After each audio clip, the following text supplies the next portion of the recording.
All right, today we're diving into a truly chilling personal story. It all takes place in an old ancestral home in Himachal, India. And this is one of those stories where these really strict, unexplained family rules, well, they're hiding something terrifying. So let's just start with this line. Can you imagine? A young girl named Purva is in a pitch-black room, and someone she completely trusts whispers that in her ear. We're going to break down exactly what happened, the whole horrifying chain of events that led right up to that moment.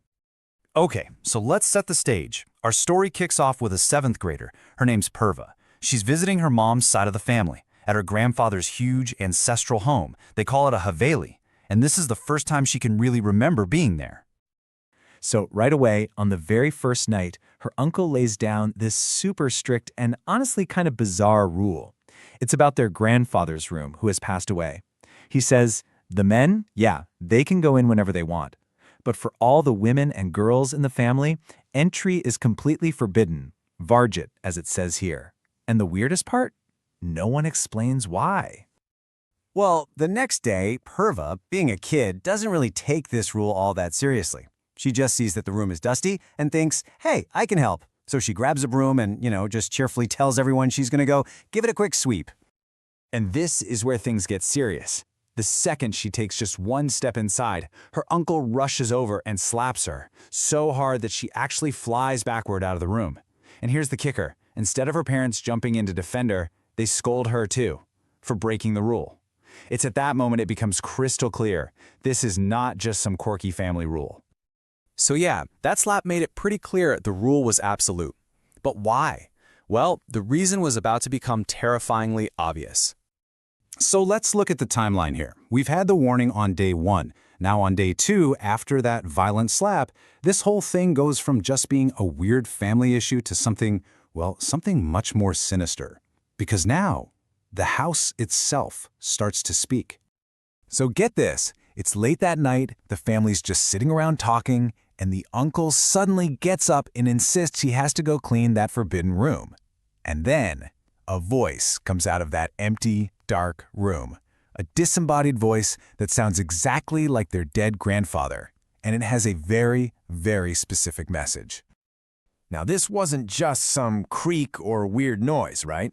This was a verifiable message from the other side. The proof? The next morning, the uncle goes into the room and finds 3 lizard eggs, exactly where the voice said they'd be. There was no denying it now. The grandfather's spirit was in that house. Okay, so after that, things go quiet for a couple of days. But just when they might have thought it was over, the presence comes back. And this time, it's way more personal and a lot more disturbing. So Purva is outside walking with her cousin Divya. Suddenly, they hear it, the sound of a whole herd of goats, maybe 20 or 30 of them right behind them. Super loud, super close. But when they spin around to look, there's absolutely nothing there. And that's when Divya tells her, that's a local omen. The sound of phantom goats means an evil entity is nearby. A little later, they're all hanging out, and the aunt is laughing along with the girls. But then her laugh just changes. It twists into this creepy, high-pitched child's giggle. And she looks right at Purva and calls her Didi, which, as you can see, is a Hindi word for older sister. That was it. That was the moment of possession. And then, Divya whispers this absolutely horrifying truth to Purva.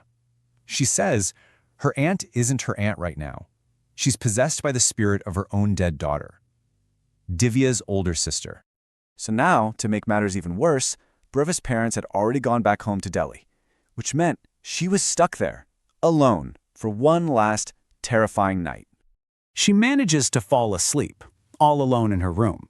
But at 3 a.m., she's jolted awake.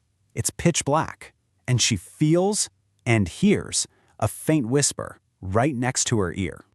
And what does the voice say? Didi, the same name that possessed Aunt used. That's when the terror hits her full force. She's not alone. Someone is in the room with her, holding her in this incredibly powerful grip. It's her aunt, the possessed aunt. She's trapped Purva in the room. The grip is like iron, and worse, the door, it's been locked from the inside. Purva just starts screaming for help. Papa, she's got me!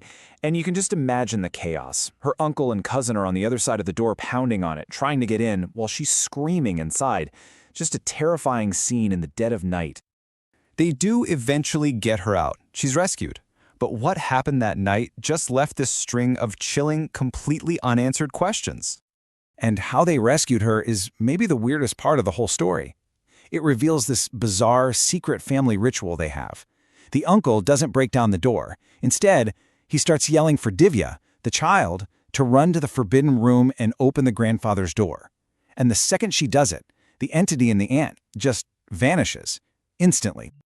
But look, this solution just opens up a whole new can of worms, right? It raises so many more questions. Like, why were women forbidden from that room in the first place? What's the connection between the grandfather's ghost and the possessed ant? And why did a little girl, not a man, have to be the one to open the door? And maybe the biggest question, why did this spirit get so aggressive with Purva all of a sudden? Nothing was ever explained. The trauma from all this was so intense, it actually made Purva physically sick. She spiked a 104-degree fever that just wouldn't break. It lasted for 2 whole days until her parents finally came back to pick her up. And, as you can imagine, she has barely ever talked about what happened since. You know, a story like this really makes you think, doesn't it? It just leaves you with this haunting question, what kind of power do the dead really hold over the places and even the people they leave behind? It's a powerful look at the hidden rules and secret histories that can haunt a family for generations. And it makes you wonder what happens when you cross